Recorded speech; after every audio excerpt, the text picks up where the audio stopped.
Hello ಎಲ್ಲರೂ ಹೇಗಿದ್ದೀರಾ? ನಾನು ಆರಾಮಾಗಿದ್ದೀನಿ. ವೆಲ್ಕಮ್ ಬ್ಯಾಕ್ ಟು ಲಿಖಿತ ವಕೀಲುಗೌಡ ಯೂಟ್ಯೂಬ್ ಚಾನೆಲ್. ಸೊ ಇವತ್ತು ರಾಮನವಮಿ. ಸೊ ಹಾಗಾಗಿ ಬೆಳಗ್ಗೆನೇ ಆಲ್ಮೋಸ್ಟ್ ಎಲ್ಲ ಕೆಲಸನ ಮುಗಿಸಿ ಪೂಜೆ ಮಾಡಿ ದೇವಸ್ಥಾನಕ್ಕೆ ಹೋಗೋಣ ಅಂತ ನಾನು ಅಮ್ಮ ಪ್ಲ್ಯಾನ್ ಮಾಡ್ಕೊಂಡಿದ್ವಿ.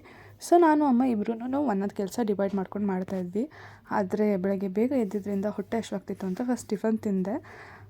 ಐ ನೋ ಇಟ್ಸ್ ರಾಂಗ್, ಅಂದರೆ ಪೂಜೆ ಆದಮೇಲೆ ತಿನ್ಬೋದಾಗಿತ್ತು, ಬಟ್ ನನಗೆ ಹಸಿವು ತಡ್ಕೊಳೋಕ್ಕಾಗಿಲ್ಲ. ಸೊ ಟಿಫನ್ ಮಾಡಿ ಆಮೇಲೆ ಫ್ರೆಶ್ ಅಪ್ ಆಗಿ ಬಂದು ಪೂಜೆ ಮಾಡಿದೆ. ಆ್ಯಂಡ್ ಪೂಜೆಗೆ ನೈವೇದ್ಯಕ್ಕೆ ಅಂತಂದ್ಬಿಟ್ಟು ಅಮ್ಮ ಪಾನಕ, ಹೆಸರುಬೇಳೆ ಅದೆಲ್ಲದೂ ಮಾಡಿದರು. ಸೊ ಫೈನಲಿ ಪೂಜೆ ಮುಗಿಸ್ಬಿಟ್ಟು ಒಂಥರ ನೆಮ್ಮದಿ ಅಂತ ಅನ್ನಿಸ್ತಾ ಇತ್ತು. ಬಿಕಾಸ್ ನಾನು ಸುಮಾರು ದಿವಸನೇ ಆಗೋಗಿತ್ತು, ಪೂಜೆನೇ ಮಾಡಿರಲಿಲ್ಲ. ಆಲ್ಮೋಸ್ಟ್ 15-20 ಡೇಸ್ ಆ ಥರ ಆಗೋಗಿತ್ತು. ಇವತ್ತು ಪೂಜೆ ಮಾಡಿದ್ದಕ್ಕೆ ಹಬ್ಬ ಅನ್ನೋ ಥರ ಅನ್ನಿಸ್ತಾ ಇತ್ತು. ಆ್ಯಂಡ್ ತುಂಬ ಚೆನ್ನಾಗಿ ಕೂಡ ಪೂಜೆ ಮುಗೀತು. ಆದರೆ ದೇವಸ್ಥಾನಕ್ಕೆ ಹೋಗೋಕ್ಕಾಗಲಿಲ್ಲ. That was the sad part. ಹೋಗಬೇಕು ಅಂತ ಇಷ್ಟೊಂದು ಸಲ ಹೊರಟೆ, ಬಟ್ ಬೇರೆ ಬೇರೆ ಕೆಲಸ ಬಂದು ನನಗೆ ದೇವಸ್ಥಾನಕ್ಕೆ ಹೋಗೋಕ್ಕೆ ಆಗಲಿಲ್ಲ.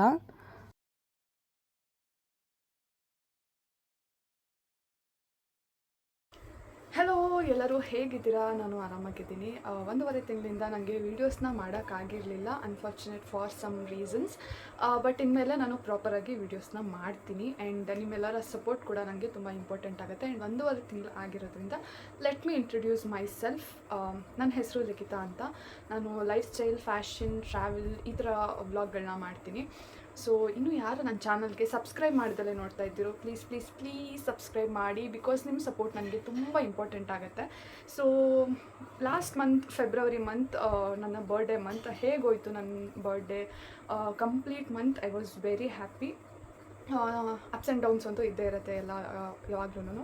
ಸೊ ಸ್ಟಾರ್ಟಲ್ಲೇ ಐ ಸ್ಟಾರ್ಟ್ ವರ್ಕಿಂಗ್ ಫೆಬ್ರವರಿಯಲ್ಲಿ. ಆ್ಯಂಡ್ ಹೊಸ ಫ್ರೆಂಡ್ಸ್ ಆದರೂ celebrated my birthday. February 14th ನನ್ನ ಬರ್ಡೇ ಬರುತ್ತೆ. ಸೊ ನನ್ನ ಬರ್ಡೇ ಸೆಲೆಬ್ರೇಟ್ ಮಾಡಿದ್ರು ನನ್ನ ಫ್ರೆಂಡ್ಸ್, ಹೊಸ ಫ್ರೆಂಡ್ಸ್ ಆ್ಯಂಡ್ ಕಾಲೇಜ್ ಫ್ರೆಂಡ್ಸ್ ಸೇರಿಕೊಂಡು. ಆ್ಯಂಡ್ ಮನೇಲಿ ಕೂಡ ನಾನು ಪುಟ್ಟ ಸೆಲೆಬ್ರೇಷನ್ ಕೂಡ ಮಾಡಿದ್ರು. ಅದರ ಕ್ಲಿಪ್ಪಿಂಗ್ಸ್ ಕೂಡ ನಾನು ಆ್ಯಡ್ ಮಾಡ್ತೀನಿ.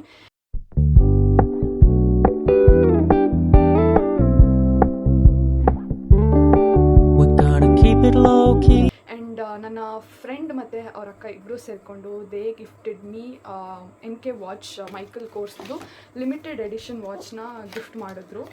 So I was very surprise. ನಾನು ಇದಕ್ಕೆ ಅರ್ಹಳ ಅನ್ನೋ ಥರ ಅನ್ನಿಸ್ತಿತ್ತು. ಬಿಕಾಸ್ ನನಗೆ ಯಾರು ಹತ್ರ ಫ್ರೆಂಡ್ಸ್ ಇಲ್ಲ ಅಷ್ಟೊಂದು. ಸೊ ಹೊಸ ಫ್ರೆಂಡ್ಸ್ ಅವರು ಅವ್ರ ಅಕ್ಕ ಇಬ್ಬರು ಸೇರಿಕೊಂಡು so this is the limited edition watch ಅಂದ್ಬಿಟ್ಟು they gifted me this watch. I was very happy. Because ಇದೆಲ್ಲ ನನ್ನ ವಿಷನ್ ಬೋರ್ಡಲ್ಲಿ ಅಥವಾ ನನ್ನ ವಿಶ್ ಲಿಸ್ಟಲ್ಲಿ ನನ್ನ ಡ್ರೀಮ್ ವಾಚಸ್ ಅಥವಾ ಡ್ರೀಮ್ ಕಲೆಕ್ಷನ್ಸ್ ಅಂತಾರಲ್ವ ಆ ಥರ. So they gifted me MK watch. And ಚೆನ್ನಾಗಿ ಸೆಲೆಬ್ರೇಟ್ ಆಯಿತು ಈ ವರ್ಷದ ಬರ್ಡೇ. ಗ್ಲೆನ್ಸಿಗೆ ಹೋಗಿದ್ವಿ ನನ್ನ ಬರ್ಡೇ ಸೆಲೆಬ್ರೇಷನ್ಗೆ. ಈವೆಂಟ್ ಅಂದರೆ ಕೆಲಸ ಇತ್ತು, ಅದನ್ನು ಮುಗಿಸ್ಕೊಂಡು ನನ್ನ ಫ್ರೆಂಡ್ಸ್ ಎಲ್ಲ ಕರ್ಕೊಂಡು they celebrated my birthday. And ಮನೇಲಿ ಕೂಡ ಪುಟ್ಟ ಸೆಲೆಬ್ರೇಷನ್ ಕೂಡ ಆಯಿತು. ಆ್ಯಂಡ್ ಅದಾದಮೇಲೆ ಎಲ್ಲ ಚೆನ್ನಾಗಿ ಹೋಗ್ತಿರ್ಬೇಕಾದ್ರೆ ಏನಾದರೂ ಒಂದು ಡೌನ್ ಇರಬೇಕಲ್ವ. So met with an accident. Not ದೊಡ್ಡದಾಗಲ್ಲ, ಜಸ್ಟ್ ಗಾಡಿ ಸ್ಕಿಡ್ಡಾಗಿ ಬಿದ್ವಿ. ನನ್ನ ಫ್ರೆಂಡಿಗೆ ಸ್ವಲ್ಪ ಜಾಸ್ತಿ ಏಟಾಯಿತು. ನಾನು ಜಾಕೆಟ್ ವೇರ್ ಮಾಡಿದ್ರಿಂದ ನನಗೆ ಲೈಟಾಗಿ ಏಟಾಯ್ತು ಅಷ್ಟೇ. So both are fine. And ಮಾರ್ಚಲ್ಲಿ we celebrated Holi with my friends. Event ಮಾಡ್ತಾಯಿದ್ದೀನಿ. ಆ್ಯಂಡ್ ಈ ಮಂತ್ ಕೂಡ ಚೆನ್ನಾಗಿ ಹೋಗ್ತಾ ಇದೆ. Hope this year I can say this is my year ಅಂತ ಹೇಳೋ ಹಾಗೆ ಹೋಗಲಿ ಅಂತ. ಸೊ ಇನ್ಮೇಲೆ ನಾನು ಕನ್ಸಿಸ್ಟೆನ್ಸಿಯಾಗಿ ವೀಡಿಯೋಸ್ನ ಮಾಡ್ತೀನಿ. ಆ್ಯಂಡ್ ನಿಮ್ಮೆಲ್ಲರ ಸಪೋರ್ಟ್ ಕೂಡ ನನಗೆ ತುಂಬ ಇಂಪಾರ್ಟೆಂಟ್ ಆಗುತ್ತೆ. ಪ್ಲೀಸ್ ಸಪೋರ್ಟ್ ಮಾಡಿ ಆ್ಯಂಡ್ ಸಬ್ಸ್ಕ್ರೈಬ್ ಮಾಡ್ಕೊಂಡು ನೋಡಿ. ಆ್ಯಂಡ್ ನಾನು ಫ್ಲಿಪ್ಕಾರ್ಟಿಂದ ಒಂದಷ್ಟು ಪ್ರಾಡಕ್ಟ್ಸ್ಗಳನ್ನ ತರಿಸಿದ್ದೆ. ಸೊ 5 to 6 ಮೇಕಪ್ ಪ್ರಾಡಕ್ಟ್ಸ್ ನನಗೆ ಬೇಕಿತ್ತು ಅಂತ. ಸೊ ಓಪನ್ ಮಾಡಿದ್ದೀನಿ, ಬಟ್ ನಾನು ಇನ್ನೂ ಯೂಸ್ ಮಾಡಿಲ್ಲ. So let me show you guys. ಇದು ಒಂದು inside makeup essential pro concealer ಅಂತ ಅಂದ್ಬಿಟ್ಟು. ಸೊ ಇದು ಅಂಡರ್ ಐಸ್ ಅಲ್ಲಿ ಡಾರ್ಕ್ ಸರ್ಕಲ್ಸ್ ಇದ್ದರೆ ಅಥವಾ ಪಿಗ್ಮೆಂಟೇಷನ್, ಸ್ಕಾರ್ಸ್, ಪಿಂಪಲ್ ಮಾರ್ಕ್ಸ್ ಎಲ್ಲ ಇತ್ತು ಅಂತಂದರೆ ಯೂಸ್ ಆಗುತ್ತೆ ಅಂತಂದ್ಬಿಟ್ಟು ತರಿಸ್ಕೊಂಡಿದ್ದು. ಸೊ ಇದು ಆಲ್ರೆಡಿ ನಾನು ಒಂದು ಯೂಸ್ ಮಾಡ್ತಿದ್ದೆ. ಸೊ ಅದು ಆದಮೇಲೆ ಐ ಬಾಟ್ ದಿಸ್ ಒನ್. ನಿಮಗೆ ತುಂಬ ಕಲರ್ಸ್ ಇರುತ್ತೆ ಇದರಲ್ಲಿ. ಲೈಕ್ ಆರೆಂಜ್ ಇದೆ, ಪರ್ಪಲ್ ಇದೆ, ಯೆಲ್ಲೋ, ಗ್ರೀನ್, ಕಾಂಟೋರಿಂಗ್ ಕೂಡ ಆಗುತ್ತೆ, ಕನ್ಸೀಲಿಂಗ್ ಕೂಡ ಮಾಡ್ಕೊಳ್ಬೋದು. ನಾನು ಮೇನ್ ತರಿಸಿದ್ದು ನನಗೆ ಡಾರ್ಕ್ ಸರ್ಕಲ್ಸ್ ಜಾಸ್ತಿ ಇದೆ. So just cover that with the makeup, ಅದಕ್ಕೆ ಅಂತಂದ್ಬಿಟ್ಟು ತರಿಸ್ಕೊಂಡಿದ್ದು. ಆ್ಯಂಡ್ ಅದಾದಮೇಲೆ ಫೌಂಡೇಶನ್ ಲ್ಯಾಕ್ಮಿದು 9 to 5 fashionistic collection power play priming foundation ಅಂತ. ಇದು ಆಲ್ರೆಡಿ ನಾನು ಯೂಸ್ ಮಾಡ್ತಾಯಿದ್ದೆ, 2 ಬಾಟಲ್ಸ್ ಖಾಲಿ ಮಾಡಿದ್ದೀನಿ. ಸೊ ಇದನ್ನ ತರಿಸ್ಕೊಂಡಿದ್ದೀನಿ. ಈ ಸತಿ 1 ಶೇಡ್ ಲೈಟ್ ತರಿಸಿದ್ದೀನಿ, ಬಿಕಾಸ್ ನೀವು ಅಪ್ಲೈ ಮಾಡಾದ್ಮೇಲೆ ಲೈಟಾಗಿ ಆಕ್ಸಿಡೈಸ್ ಆಗುತ್ತೆ. ಸೊ ಇನ್ನೂ ಸ್ವಲ್ಪ ಡಾರ್ಕ್ ಅಂತ ಅನಿಸ್ತು ಅಂತ ಅಂದ್ಬಿಟ್ಟು 1 ಶೇಡ್ ಲೈಟ್ ತರಿಸ್ಕೊಂಡಿದ್ದೀನಿ. ಶೇಡ್ ಬಂದು W320 ವಾರ್ಮ್ ಕ್ಯಾರಮೆಲ್ ಅಂತ ಅಂದ್ಬಿಟ್ಟು ಶೇಡ್ ನೇಮು. ಇದು ಚೆನ್ನಾಗಿದೆ, ನನಗೆ ಇಷ್ಟ ಆಯಿತು. ಸೊ ಹಾಗಾಗಿ ಅದನ್ನ ತರಿಸ್ಕೊಂಡೆ. ಆ್ಯಂಡ್ ಲೂಸ್ ಪೌಡರ್ ಬೇಕಿತ್ತು ಮೇಕಪ್ ಮಾಡಿದಾಗ ಸೆಟ್ ಮಾಡೋದಕ್ಕೆಲ್ಲ. ಸೊ ಹಾಗಾಗಿ ಇನ್ಸೈಡ್ ಕಾಸ್ಮೆಟಿಕ್ಸ್ದೇ ಬನಾನಾ ಲೂಸ್ ಪೌಡರ್, ಶೀಟ್ ಬಿದ್ದೋಯ್ತು ಅದಕ್ಕೋಸ್ಕರ. ಸೊ ಬನಾನಾ ಲೂಸ್ ಪೌಡರ್ ಒಂದು ತರಿಸ್ಕೊಂಡೆ. ಆ್ಯಂಡ್ ಅದಾದಮೇಲೆ ಇದು ಬೇಕಿತ್ತು, ಹೈಲೈಟಿಂಗ್ ಬೇಸ್ ಅಂತ ಅಂದ್ಬಿಟ್ಟು ಇಲ್ಯುಮಿನೇಟರ್ ಅಥವಾ ಸ್ಟ್ರೋಕ್ ಕ್ರೀಮ್ ಏನು ಹೇಳ್ತೀರಾ ಅದು ಮಾರ್ಸ್ದು. ಇದನ್ನು ಓಪನ್ ಮಾಡಿಲ್ಲ, ಇವಾಗ ನನ್ನ ಹತ್ರ ಸಿಸರ್ ಇಲ್ಲ, ತೊಗೊಂಡು ಬರಬೇಕು, ಅದಕ್ಕೆ ಓಪನ್ ಮಾಡಲ್ಲ. ಇದ್ರದ್ದು ಪಿಂಕ್ ಬೀಮಲ್ಲಿ ತರಿಸಿದ್ದು ನಾನು ಸ್ಟ್ರೋಕ್ ಕ್ರೀಮು. ಚೆನ್ನಾಗಿದೆ, ಇದು ನನಗೆ ಇಷ್ಟ ಆಯಿತು. ನಾನು ಒಂದ್ಸಲ ಯೂಸ್ ಮಾಡಿದ್ದೆ, ಚೆನ್ನಾಗಿದೆ ಅಂತ ಇನ್ನೊಂದು ತರಿಸ್ಕೊಂಡಿದ್ದೀನಿ. ಆ್ಯಂಡ್ ಅದಾದಮೇಲೆ ಸ್ಟ್ರೋಕ್ ಕ್ರೀಮ್ ಆದಮೇಲೆ ಮೇಕಪ್ ಫಿಕ್ಸರ್. ಇದು ಸ್ವಿಸ್ ಬ್ಯೂಟಿದು ಆಲ್ಮೋಸ್ಟ್ ರಿವ್ಯೂ ಕೂಡ ಚೆನ್ನಾಗಿದೆ ಅಂತ ನೋಡಿದೆ. So I bought the smaller one. ಚಿಕ್ಕದು ತರಿಸಿ ನೋಡೋಣ, ಚೆನ್ನಾಗಿದ್ದರೆ I can buy the new one ಅಂತ. ನಿಮಗೆ ಯಾರಿಗಾದ್ರೂ ಇದನ್ನ ಬಿಟ್ಟು ಇನ್ನೂ ಚೆನ್ನಾಗಿರೋದು ಗೊತ್ತಿದ್ದರೆ ನನಗೆ ಕಮೆಂಟ್ ಸೆಕ್ಷನಲ್ಲಿ ಇನ್ಫಾರ್ಮ್ ಮಾಡಿ. I try that also. ಇದು makeup fixer naturally aloe vera with vitamin E makeup fixer Swiss ಬ್ಯೂಟಿದು ತರಿಸ್ಕೊಂಡಿದ್ದು. ನಾನು ಒಂದೇ ಬ್ರ್ಯಾಂಡಿಂಗ್ ಯೂಸ್ ಮಾಡಲ್ಲ, ಅದು ಅಂತ ಅಂದ್ಬಿಟ್ಟು ಎಲ್ಲಾದ್ರದ್ದು ಯೂಸ್ ಮಾಡ್ತಾಯಿರ್ತೀನಿ. ಸೊ ಹಂಗಾಗಿ ತರಿಸ್ಕೊಂಡಿದ್ದು. ಆ್ಯಂಡ್ ಇನ್ಮೇಲೆ ಕನ್ಸಿಸ್ಟೆನ್ಸಿಯಾಗಿ ನಾನು ವೀಡಿಯೋಸ್ನ ಮಾಡಾಕ್ತೀನಿ, ದಯವಿಟ್ಟು ಮಿಸ್ ಮಾಡ್ದಂಗೆ ನೋಡಿ. ಆ್ಯಂಡ್ ಸೊ ಇದು ಫ್ಲಿಪ್ಕಾರ್ಟ್ ಹಾಲ್ ಅಥವಾ ಮೇಕಪ್ ಹಾಲ್ ಆಯಿತು. ಆ್ಯಂಡ್ ನಾನು ರೋಸ್ ವಾಟರ್ ಪ್ರಿಪೇರ್ ಮಾಡ್ಕೊಳ್ಬೇಕು, ಬಿಕಾಸ್ ತುಂಬ ಹೇರ್ ಫಾಲ್ ಆಗ್ತಾಯಿದೆ. ನಾನು ಯೂಸ್ ಮಾಡ್ತಿದ್ದೆ ಫಸ್ಟ್ ಕೂಡ. ಸೊ ಇವತ್ತು ಸ್ವಲ್ಪ ರೋಸ್ಮೆರಿ ವಾಟರ್ನ ಪ್ರಿಪೇರ್ ಮಾಡ್ಕೊಳ್ಳೋಣ ಅಂತ.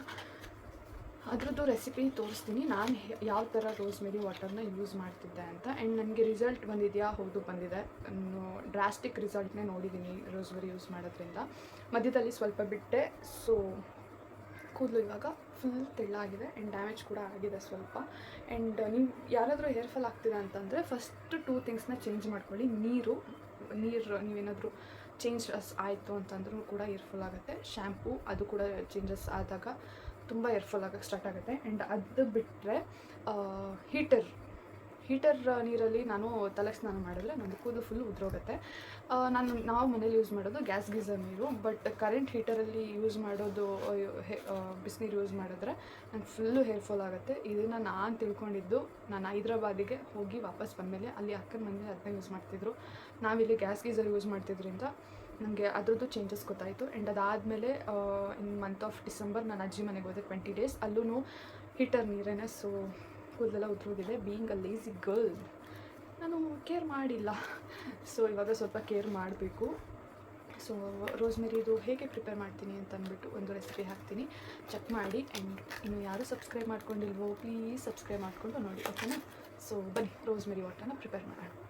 Last time rosemary water use ಮಾಡಿದಾಗ 6 months ಕನ್ಸಿಸ್ಟೆನ್ಸಿಯಾಗಿ ನಾನು ಯೂಸ್ ಮಾಡಿದ್ದೆ. ಸೊ ಆವಾಗ ನನಗೆ ಚೆನ್ನಾಗಿ ರಿಸಲ್ಟ್ಸ್ ಬಂದಿತ್ತು. ಸೊ ಹಾಗಾಗಿ ನಾನು ಮತ್ತೆ ರೋಸ್ಮೆರಿ ವಾಟರ್ನ ಯೂಸ್ ಮಾಡೋಕ್ಕೆ ಸ್ಟಾರ್ಟ್ ಮಾಡಿದ್ದೀನಿ. ನಾನು ಒಂದು ಬೌಲಲ್ಲಿ 3 ಗ್ಲಾಸ್ ಆಫ್ ವಾಟರ್, 3 ಗ್ಲಾಸ್ ನೀರಿಗೆ 1.5 ಸ್ಪೂನಷ್ಟು ಆಗೋಷ್ಟು ರೋಸ್ಮೆರಿ ಹಾಕಿದ್ದೀನಿ. ಡ್ರೈ ಲೀವ್ಸ್ ಸಿಗುತ್ತೆ ನಿಮಗೆ ಅಮೆಝಾನ್, ಫ್ಲಿಪ್ಕಾರ್ಟ್ ಎಲ್ಲದರಲ್ಲೂ. ಸೊ 3 ಗ್ಲಾಸಿಗೆ 1.5 ಸ್ಪೂನ್ ಹಾಕಿ ಆ ನೀರು 3 ಗ್ಲಾಸಿಂದ 1.5 ಗ್ಲಾಸ್ ಬರೋವರೆಗೂ ನೀವು ಅದನ್ನು ಬಾಯ್ಲ್ ಮಾಡಬೇಕು. ಸೊ ಆಲ್ಮೋಸ್ಟ್ 10 to 15 minutes ಆಗುತ್ತೆ. ನಾನು ಇದಕ್ಕೆ ಸಿನಿಮನ್ ಸ್ಟಿಕ್, ಕ್ಲೋವ್ಸ್ ಮತ್ತು ಮೆಂತ್ಯನ ಆ್ಯಡ್ ಮಾಡಿದ್ದೀನಿ. ಅಂದರೆ ಚಕ್ಕೆ, ಲವಂಗ ಮತ್ತು ಒಂದು ಸ್ವಲ್ಪ ಮೆಂತ್ಯನ ಆ್ಯಡ್ ಮಾಡಿದ್ದೀನಿ. ಆ್ಯಂಡ್ ಸಮ್ಟೈಮ್ಸ್ ನಾನು ಇದಕ್ಕೆ ತುಳಸಿ ಕೂಡ ಆ್ಯಡ್ ಮಾಡ್ತೀನಿ, ಪುದೀನ ಕೂಡ ಆ್ಯಡ್ ಮಾಡ್ತೀನಿ. ಸೊ ಆ ಥರ ಅಕಾರ್ಡಿಂಗ್ ಟು ಮೈ ಮೂಡ್, ಅಂದರೆ ನನಗೆ ಆ ಟೈಮಿಗೆ ಏನು ನೆಸೆಸಿಟಿ ಇರುತ್ತೆ ಅಂತ ಅನಿಸೋದು ನಾನು ಆವಾಗ ಅದನ್ನು ಸ್ವಿಚ್ ಮಾಡ್ತಾ ಇರ್ತೀನಿ. ಅದರಿಂದನೂ ತುಂಬ ಒಳ್ಳೆ ರಿಸಲ್ಟ್ಸ್ ಸಿಕ್ಕಿದೆ ನನಗೆ. ಆ್ಯಂಡ್ ನಾನು ಲಾಸ್ಟ್ ಟೈಮ್ ತರಿಸಿದಾಗ ಚಿಕ್ಕ ಪ್ಯಾಕೆಟ್ ತರಿಸ್ಕೊಂಡಿದ್ದೆ. ಸೊ ನನಗೆ ಇದು ವರ್ಕ್ ಆಗಿದ್ದರಿಂದ I bought the bigger one. ನನಗೆ ಚಿಕ್ಕ ಪ್ಯಾಕೆಟೇ ಆಲ್ಮೋಸ್ಟ್ 1 year ಬಂದಿತ್ತು. ಸೊ ನಾನು ಬಿಗ್ಗರ್ ಒನ್ನ ತರಿಸ್ಕೊಂಡಿದ್ದೀನಿ ಇವಾಗ.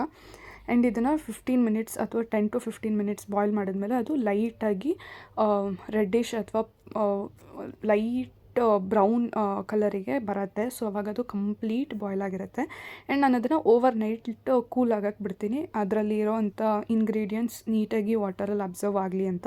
ಆ್ಯಂಡ್ ಅದನ್ನು ಸ್ಪ್ರೇ ಬಾಟ್ಲಿಗಾದರೂ ನೀವು ಟ್ರಾನ್ಸ್ಫರ್ ಮಾಡ್ಕೊಬೋದು, ಅಥವಾ ಗಾಜಿನ ಬಾಟ್ಲಲ್ಲಾದರೂ ಹಾಕಿ ಸ್ಟೋರ್ ಮಾಡಿ 1 ವೀಕ್ ಸ್ಟೋರ್ ಮಾಡ್ಕೊಬೋದು. ನಾನು ಇದೇ ಥರ ಯೂಸ್ ಮಾಡ್ತಾ ಇರೋದು. ಆ್ಯಂಡ್ ಯಾವಾಗಲೂ ಅಷ್ಟೇ ಕನ್ಸಿಸ್ಟೆನ್ಸಿಯಾಗಿ ಯೂಸ್ ಮಾಡ್ಕೊಂಡು ಬಂದರೆ ನಿಜವಾಗ್ಲೂ ವರ್ಕ್ ಆಗುತ್ತೆ. ಆ್ಯಂಡ್ ನನಗೆ ಕೂಡ ವರ್ಕ್ ಆಗಿದೆ. ಇದು ನನಗೆ ಸಿಕ್ಕಂಥ ರಿಸಲ್ಟ್ಸ್. ಯಾವುದೇ ಥರ ಬ್ಲೋ ಡ್ರೈ, ಸ್ಟ್ರೈಟ್ನಿಂಗ್ ಏನೂ ಮಾಡಿಲ್ಲ, ಜಸ್ಟ್ ನ್ಯಾಚುರಲಾಗಿ ಹೇರ್ ಡ್ರೈ ಮಾಡಿರೋದಷ್ಟೇ ಇದು. ಸೊ ಇನ್ನೂ ಯಾರು ರೋಸ್ಮೆರಿ ವಾಟರ್ ಯೂಸ್ ಮಾಡೋಕ್ಕೆ ಸ್ಟಾರ್ಟ್ ಮಾಡಿಲ್ವೋ ದಯವಿಟ್ಟು ಯೂಸ್ ಮಾಡಿ. It gives a good results.